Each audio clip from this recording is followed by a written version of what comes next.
어디서도 듣지 못한 설화의 세상. 이야기 뚝딱. 자, 여러분, 오늘도 아주 특별한 옛날 이야기를 들려드리겠소이다. 조선 세종 임금 시절 한 노비가 세상을 뒤흔든 기막힌 이야기인 것을. 이름은 목효지. 신분은 낮았지만 산과 강이 기운을 잃는 눈이 남달랐던 인물이죠. 이 사람의 삶과 운명 그리고 용기가 담긴 이야기를 지금부터 천천히 풀어보겠소이다. 옛날 한양에서 한참 떨어진 전라도 깊은 산골 마을. 거기 초가집 사이로 목효지라는 소년이 살았어요. 이 아이 노비의 아들로 태어났지만 보통 아이들과는 좀 달랐죠. 다른 애들이 들판에서 까불고 놀 때 효지는 산등성이에 올라가 바람 소리를 듣고 강물이 흐르는 모습을 유심히 봤어요. 마치 자연이 자꾸 말을 걸어오는 것 같았대요. 마을 어른들은 효지의 그런 모습에 혀를 내둘렀죠. 저 녀석 눈빛이 예사롭지 않다 면서요. 효지는 어릴 때부터 산의 모양, 물의 흐름, 바람의 방향을 느끼는 재주가 있었어요. 그게 바로 훗날 풍수질이라는 이름으로 불리게 되는 재능이었죠. 저기 저 산 꼭 용이 꿈틀대는 것 같지 않소? 물줄기가 저렇게 휘어 흐르는 게 꼭 기운이 뭉친 자리 같구만. 아이고, 효지야, 그게 무슨 소리냐? 그런 말 함부로 했다가 큰일 난다. 그냥 밭이나 매거라, 어? 하지만 효지는 그냥 밥만 매는 아이가 아니었어요. 밤이면 몰래 산에 올라가 달빛 아래서 땅을 바라봤죠. 바람이 스치는 소리, 나무들이 흔들리는 모습, 강물이 반짝이는 빛까지. 그 모든 게 효지한테는 하나의 이야기처럼 들렸어요. 마을 사람들은 효지가 좀 이상하다고 수군댔지만 그 아이의 눈은 점점 더 깊어져 갔죠. 어린 효지는 몰랐지만 그건 훗날 조선을 뒤흔들 재능의 씨앗이었어요. 세월이 흘러 효지가 15쯤 됐을 때 마을에 큰 가뭄이 들었어요. 논밭이 말라가고 마을 사람들이 한숨 짓던 때였죠.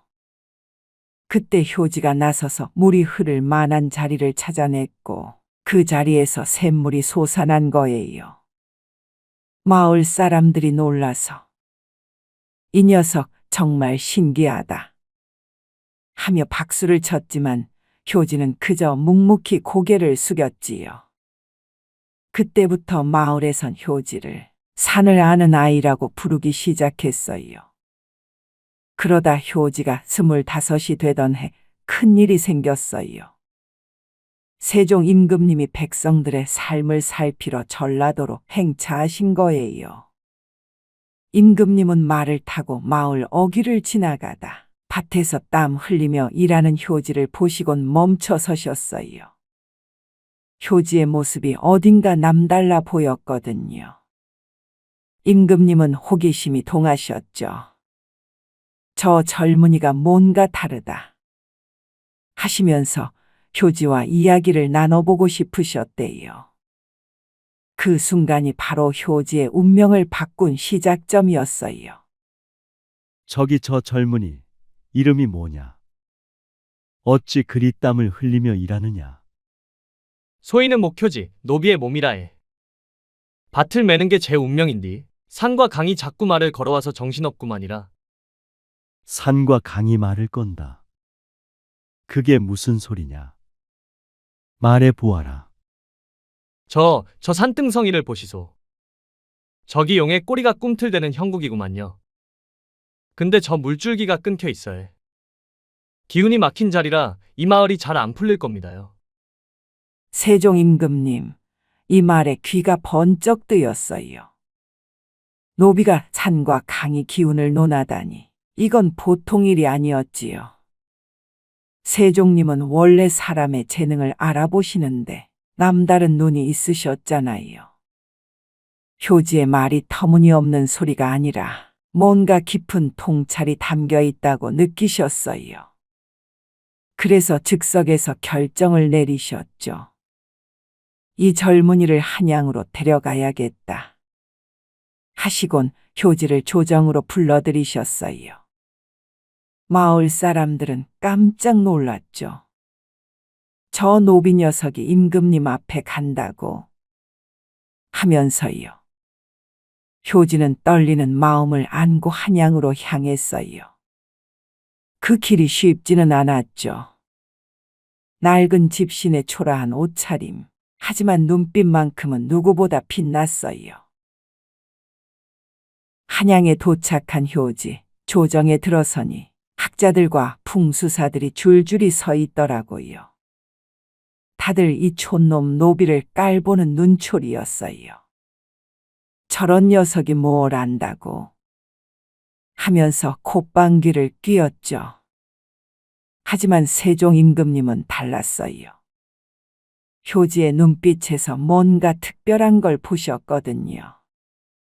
그래서 조정 한가운데서 효지에게 과제를 내리셨어요. 왕의 무덤터로 어울릴 명당을 찾아내라.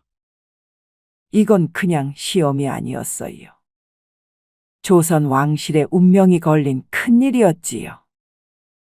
효지는 떨리는 마음을 가라앉히고 조정의 모든 눈길을 받으며 입을 열었어요.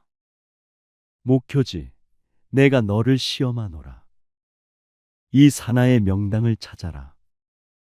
왕의 무덤터로 어울릴 만한 곳을 말해 보아라. 임금님, 소인이 보기에 지금 준비한 무덤터는 흉지라에. 저 산에 기운이 꺾여 있고 물이 흐르지 않아 기운이 죽어 있구만요. 이 터에 무덤을 쓰면 왕실의 화가 미칠까 걱정이라에. 이놈이 감히 내까지 노비가 뭘 안다고 임금님 앞에서 입을 놀리느냐? 저희가 수십 년 공부한 명당이 틀렸다니 터무니없다. 공기놀이 몇 번 했다고 공기놀이 선수가 되는 건 아니지. 산의 기운은 눈으로 읽는 게 아니라 마음으로 느끼는 거라에. 이 말에 조정이 발칵 뒤집혔어요. 노비가 감히 조정의 풍수 대가들을 쏘아붙이다니.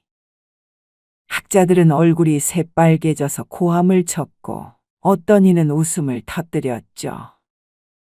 하지만 세종 임금님은 조용히 미소를 지으셨어요. 효지의 당찬 태도와 그 속에 담긴 진심을 보신 거예요. 임금님은 효지에게 기회를 주셨어요. 좋다. 내가 말한 대로 명당을 찾아보아라. 하시곤 효지를 산하로 내보냈죠. 효지는 며칠 밤낮을 산을 오르고 강을 따라 걸으며 바람의 방향을 살폈어요. 그러다 마침내 한 자리를 찾아냈죠. 산이 포근히 감싸고 물이 부드럽게 흐르며 바람이 생기를 불어넣는 곳. 그곳이 훗날 세종 임금님의 건얼릉터로 전해지는 자리였어요. 조정은 효지의 재능에 감탄했고 세종님은 크게 기뻐하셨어요. 효지의 명당 찾기가 소문나면서 세종 임금님은 그를 노비 신분에서 풀어주시고 조정의 풍수 고문으로 삼으셨어요. 이제 효지는 더 이상 밭을 매는 노비가 아니었죠. 하지만 여기서 이야기가 끝나는 게 아니에요. 세월이 흘러 문종 임금님이 즉위하셨을 때 효지는 또 한 번 큰 결심을 했어요. 바로 문종의 무덤터에 대한 상소를 올린 거예요. 이건 정말 파격적인 일이었죠. 무덤터는 왕실의 운명을 좌우하는 중대한 문제였으니까요. 효지는 떨리는 손으로 상소를 쓰고 조정에 들어가 당당히 입을 열었어요. 임금님, 소인이 감히 아뢰옵니다. 지금 준비한 무덤터 흉지라에. 이 터에 무덤을 쓰면 왕실에 큰 병고가 생길지 모릅니다요. 새 터를 찾아야 하옵니다. 목효지, 그게 무슨 말이냐? 내가 세종 임금님의 명당을 찾아낸 공은 알지만 이건 너무 나갔다. 증거가 있느냐? 임금님, 저 산에 기운이 꺾여 있고 물줄기가 거꾸로 흐르고 있구만요. 이 터는 왕실의 기운을 막아 후손들에게 화를 부를 거라 해. 이 상소 하나로 조정이 난리가 났어요. 대신들은 노비 출신이 감히 왕의 무덤을 논하다니 건방지다 라며 펄펄 뛰었죠. 문종 임금님도 당황하셨어요. 효지의 말이 맞을지도 모른다는 생각이 들면서도 조정의 반발이 너무 거셌거든요. 결국 상소는 묵살됐어요. 하지만 효지의 말은 조정 밖으로 퍼져나갔지요. 백성들 사이에서 목효지가 왕실의 운명을 예언했다 는 소문이 돌기 시작했어요. 효지는 조용히 자신의 자리로 돌아갔지만 마음속엔 무거운 예감이 남아 있었어요. 그는 알았죠. 산과 강이 기우는 거짓을 말하지 않는다는 걸. 시간이 흘러 문종 임금님이 승하하시고 조선은 큰 혼란에 빠졌어요. 수양대군, 그러니까 훗날의 세조가 권력을 잡으려 하면서 계유정난이라는 큰 사건이 터졌죠. 왕실이 뒤흔들리고 피바람이 불던 때였어요. 그 와중에 사람들이 효지의 상소를 떠올리기 시작했어요. 그때 목효지가 말한 흉지가 정말로 화를 불렀나 하면서요. 소문은 점점 커졌고 결국 세조의 귀에도 들어갔어요. 세조는 효지의 예언이 두려웠는지 그를 조정으로 불러들였어요. 그 만남은 효지의 운명을 결정짓는 마지막 순간이었죠. 목효지, 내가 문종의 무덤 터를 흉지라 했다지? 그 말이 계유정난을 예견한 거냐? 내 놈의 혓바닥이 조정을 어지럽혔다. 임금님, 소인은 그저 산과 강이 하는 말을 전했을 뿐이라 해. 운명은 하늘이 정하는 거지 제 입이 정하는 게 아니구만요. 세조는 노여움에 휩싸여 효지를 처형하라 명했어요. 효지는 담담히 운명을 받아들였죠. 처형장으로 끌려가면서도 그의 눈빛은 흔들리지 않았어요. 마지막으로 그가 남긴 말은 사람들의 가슴에 깊이 박혔어요. 산은 움직이지 않고 강은 흐른다. 내 목이 떨어져도 땅의 기운은 변치 않을 거라 해. 효지는 그렇게 세상을 떠났어요. 하지만 그의 이야기는 백성들 사이에서 전설로 남았지요. 계유정난이 끝난 뒤 사람들은 효지의 예언이 맞았던 걸 깨닫고 혀를 내둘렀어요. 그 노비 정말로 산천의 기운을 읽었구나. 하면서요.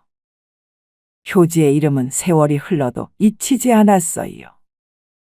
조선의 산과 강, 바람과 땅이 그의 이야기를 기억하고 있었으니까요. 자, 여기까지가 목효지의 이야기인 것을. 노비로 태어나 산과 강의 기운을 읽고 왕실의 운명을 논했던 이 사람. 정말 기막힌 삶 아닌가요? 효지의 이야기는 우리에게 많은 걸 생각하게 합니다요. 신분이 낮아도 지혜와 용기가 있다면 세상을 바꿀 수 있다는 것. 하지만 그 지혜가 너무 앞서가면 때론 큰 화를 부를 수도 있다는 것이지요. 효지는 자신의 믿음을 지키다 운명을 내 것만큼 그 모습이 참으로 대단하다 인정받으면서도 자손대대로 안타까움을 자아냈답니다.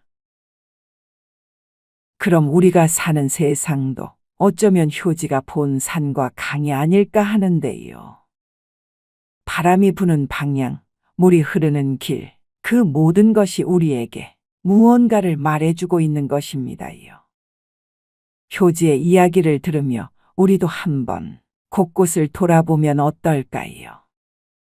내가 지금 서 있는 자리는 어떤 기운을 품고 있는지, 그리고 내가 하는 말과 행동은 과연 어떤 운명을 만들어낼지. 목효지의 이 이야기는 이런 점에서 우리 마음에 오래오래 남을지 모르겠습니다요. 그럼 여기까지. 다음번에 또 재미있고 뜻깊은 이야기로 찾아올 것을 약속드리면서 이번 이야기 들으신 분들 모두 행복의 나라로 뚝딱. 재미있는 창작서라 이야기 뚝딱. 아직 구독, 좋아요를 안 하셨다면 지금 꾹 눌러주세요. 다음 영상에서 또 만나요.